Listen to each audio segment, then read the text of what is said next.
Bien, nous sommes le 23 juin 2014 et je tenais à rendre grâce et gloire à Dieu sur un point qui me paraît important. Très souvent, je vous dis comment le Seigneur me guérit, moi et bien d'autres personnes parmi toutes celles qui m'entourent, et toute la gloire lui revient. Je ne sais plus s'il m'est déjà arrivé de vous faire ce petit témoignage ou pas, mais je prends le temps de le faire.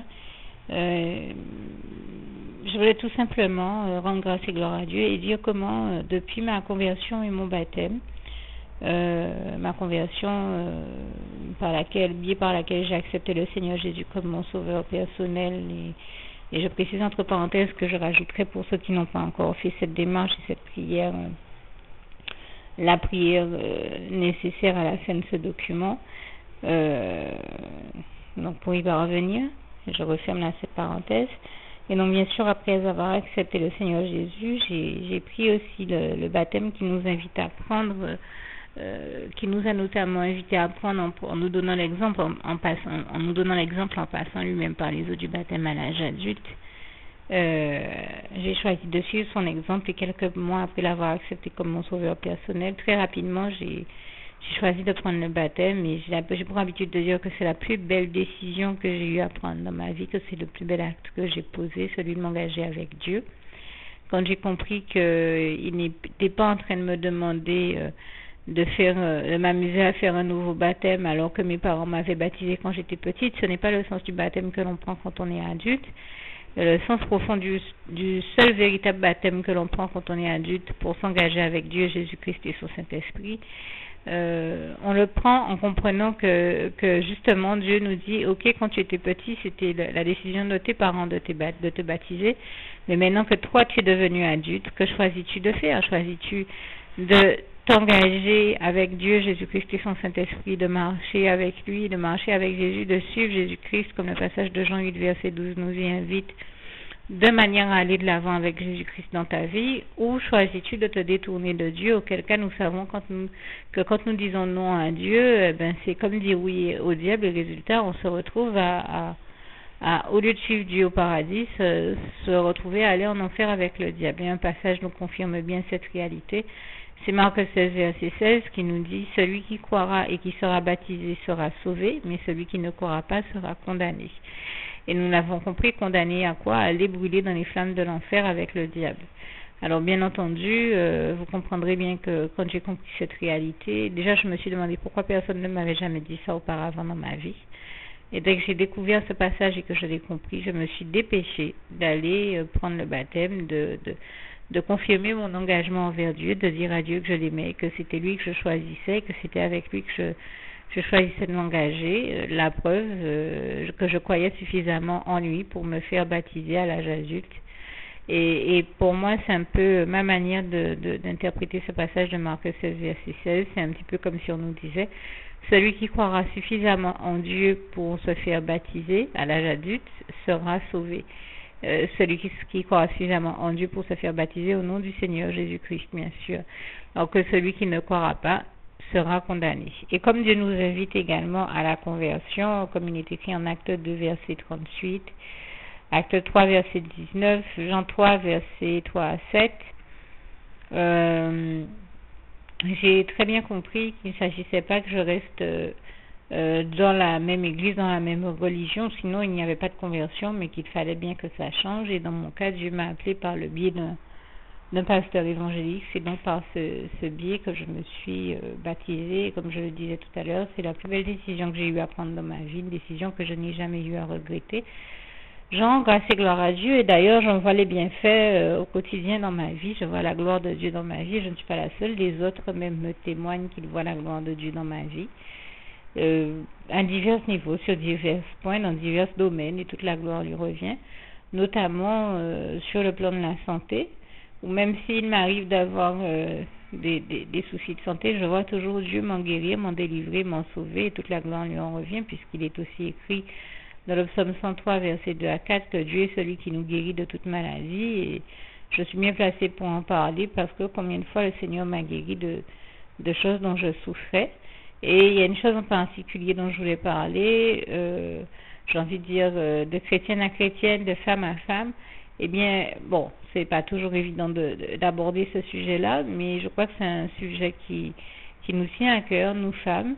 C'est vrai que chaque fois que le mois change et que nous nous retrouvons dans des douleurs menstruelles, c'est toujours un moment pénible. Et dans mon cas, pour parler de ce que je vivais, j'avais tellement de douleurs que j'étais en train de prendre, j'avais l'habitude de prendre depuis plus de 10 ans, hein, des comprimés qui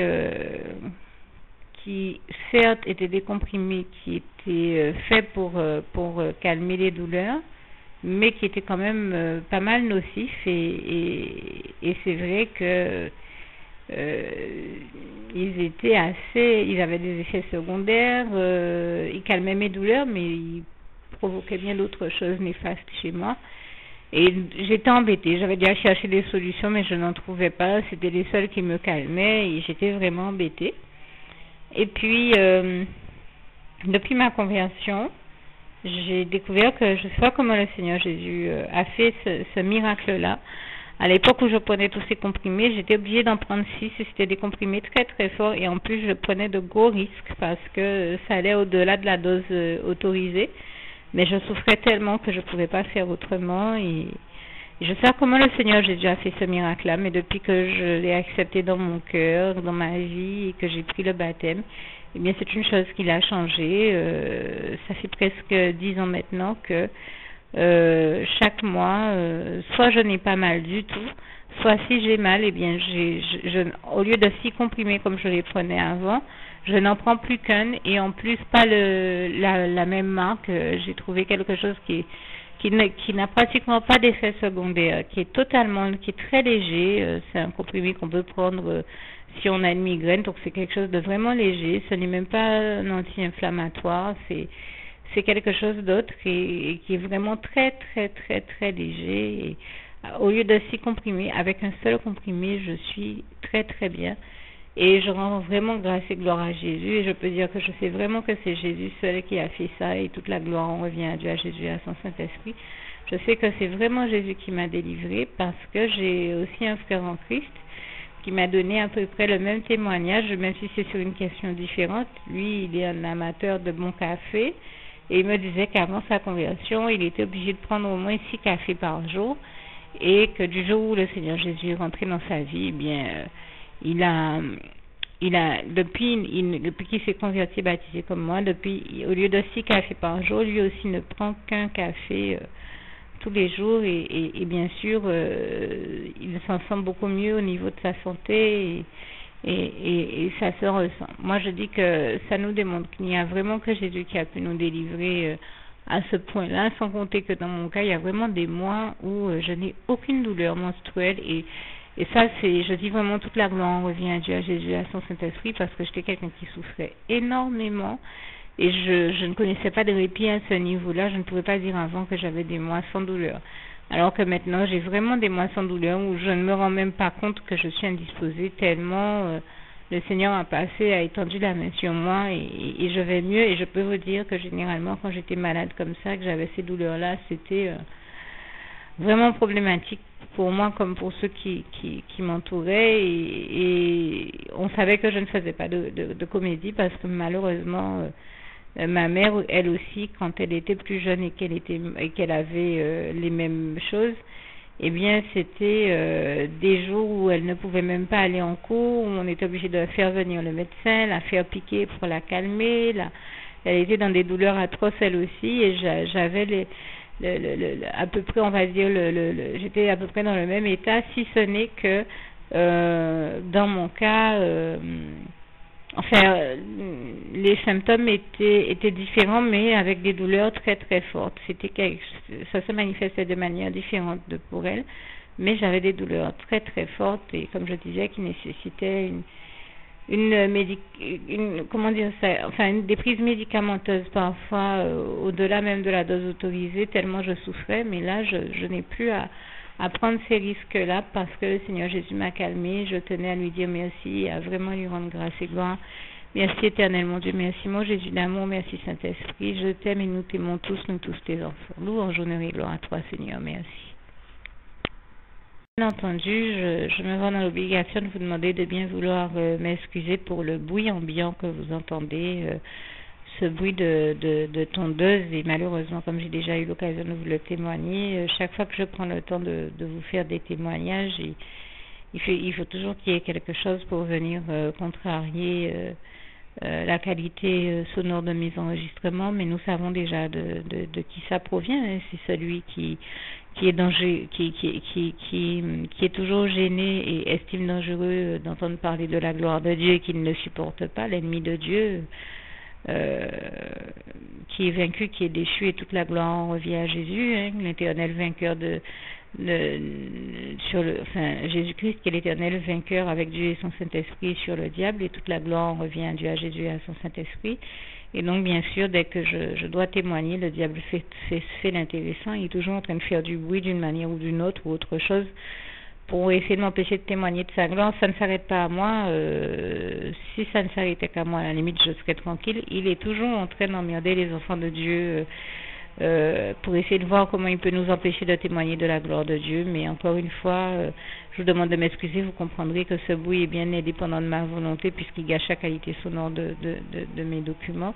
Mais je vous invite surtout, vous aussi, quand vous prenez le temps de faire des témoignages de la gloire de Dieu, de ne vous laisser décourager, déborder par rien du tout, de persévérer et de témoigner de la gloire de votre Dieu, coûte quel que soit ce qui se passe, et de ne pas vous laisser arrêter par le diable qui cherche toujours à nous empêcher de témoigner de la gloire de Dieu, parce qu'il ne supporte pas qu'on en parle et qu'on dise encore qu'aujourd'hui, en 2014, Dieu continue à faire des merveilles, des miracles sans nombre, comme le passage de Job 5, versets 8 à 9 nous le démontre bien. Donc vraiment merci de faire preuve de compréhension avec moi, et vous de votre côté, si vous avez à vivre ces situations comme beaucoup d'entre nous les vivent, de comprendre qu'il s'agit de ne surtout pas laisser le diable vous empêcher de rendre témoignage de la gloire de Dieu, et vous empêcher de le louer et de le glorifier. Donc que le Seigneur vous garde et vous bénisse tous, et n'oubliez surtout pas de faire la petite prière qui suit. À bientôt. Juste une petite précision pour tous ceux qui ne sont pas encore, qui n'ont pas encore choisi la meilleure des options qui soit, qui est celle d'aller se placer, de faire le choix à soi-même, d'aller se placer dans les bras d'amour de Jésus-Christ, pour se mettre à l'abri de ce monde cruel. Eh bien, je partage avec vous la prière par le biais de laquelle on y accède. Et commence par vous rappeler également ce passage de Jean 14, verset 6, où il est écrit que Jésus-Christ est le chemin, la vérité et la vie. Nul ne vient au Père, Dieu, sans passer par le Fils Jésus-Christ, bien sûr. Je le dis à ma manière, vous regarderez comme il est actuellement écrit dans vos Bibles, là encore. Et donc, n'hésitez pas à ouvrir vos cœurs à Dieu, à Jésus, à son Saint-Esprit, à être sincère avec lui et à lui adresser la prière qui suit, à lui dire tout simplement: Éternel mon Dieu, Seigneur Jésus-Christ, moi, un tel, vous dites votre nom et votre prénom, je t'accepte aujourd'hui comme mon sauveur personnel, le seul maître et roi de ma vie. Je remets toute ma vie entre tes mains, puisqu'elle t'appartient, Éternel mon Dieu, puisque tu l'as créée, cette vie. Donc tu en es donc le seul maître et propriétaire comme de tout ce qui existe dans tout l'univers. Je remets donc toute ma vie entre tes mains, je te la donne. Merci, Éternel mon Dieu, aussi de permettre que cette vie que tu m'as donnée continue à être à ta gloire, et que je continue à te servir, à t'appartenir pour l'éternité, d'éternité en éternité. Merci aussi, Seigneur, de faire que je continue donc à te servir et à t'appartenir pour l'éternité, d'éternité en éternité. Et aussi, Seigneur, de m'accorder la grâce de ton pardon et de ta miséricorde pour tous les péchés que j'ai commis tout au long de ma vie, jusqu'à la date d'aujourd'hui incluse. Et c'est au nom puissant du Seigneur Jésus-Christ que j'ai fait cette prière. Et à vous tous qui avez fait cette prière, je vous dis que Dieu vous bénisse abondamment, puissamment, richement, et surtout n'hésitez pas à la partager avec tous vos proches et contacts, amis, membres de vos familles, collègues, bien-aimés, tous ceux que vous aimez, et surtout tous ceux à qui Dieu vous mettra à cœur, avec qui Dieu vous mettra à cœur de la partager. Et comme j'aime à le dire, si vous n'avez pas encore pris le temps de faire cette prière, comprenez bien que voilà, ça ne vous coûte rien de la faire, c'est gratuit, c'est indolore, et que voilà, vous n'êtes pas obligé de me croire, mais moi il m'est arrivé tout comme vous de devoir faire cette prière un jour dans ma vie, et quand on m'a proposé de la faire, je me suis dit, et si c'était vrai, et si c'était vraiment Dieu qui, par ce biais-là, m'appelait à lui et me demandait de lui donner ma vie, de l'accepter, c'était Jésus qui était en train de vraiment me tendre la main et qui était en train de me demander de l'accepter comme mon sauveur personnel, je ne pourrais pas passer à côté de l'occasion de lui dire oui. Parce qu'il faut aussi que je reste ouvert ou ouverte à ce que Dieu peut avoir à me dire. Il faut que je garde mon cœur et mon intellect ouvert à ce que Dieu peut avoir à me dire. Donc je me suis dit, je ne peux pas courir le risque de passer à côté de mon éternité, de passer à côté des meilleures choses de la vie, surtout si le maître et créateur de la vie m'appelle et cherche à me sauver. Pour être sauvé, il faut bien que je lui dise oui, que je souhaite qu'il me sauve. Oui, Seigneur Jésus-Christ, je t'accepte comme mon sauveur personnel. Et c'est le sens de cette prière. Et comme je dis, elle ne nous coûte rien à faire. Et puis surtout, moi je vous dis, du jour où je l'ai faite, j'ai vu Jésus changer ma vie en mieux sur tous les plans. Et donc je crois que ça ne vous coûte rien, ça ne vous coûte rien vous non plus de la faire et puis d'expérimenter, de regarder comment les choses vont se dérouler dans votre vie, de regarder Jésus changer votre vie en mieux, à vous aussi. Et d'en faire l'expérience. Et pour en faire l'expérience, il faut commencer par faire cette prière. Donc si vous ne l'avez pas encore dite, réembobinez tout simplement cette vidéo ou ce document si vous préférez, réécoutez-le et dites avec moi la prière que vous m'avez entendu mentionner. Et n'oubliez surtout jamais que tout est possible à celui qui croit en Dieu, en Jésus-Christ et en son Saint-Esprit, comme il est écrit en Marc 9, verset 23, et que tout est possible à Dieu, comme il est écrit en Marc 10, verset 27. Que Dieu vous bénisse donc et à bientôt.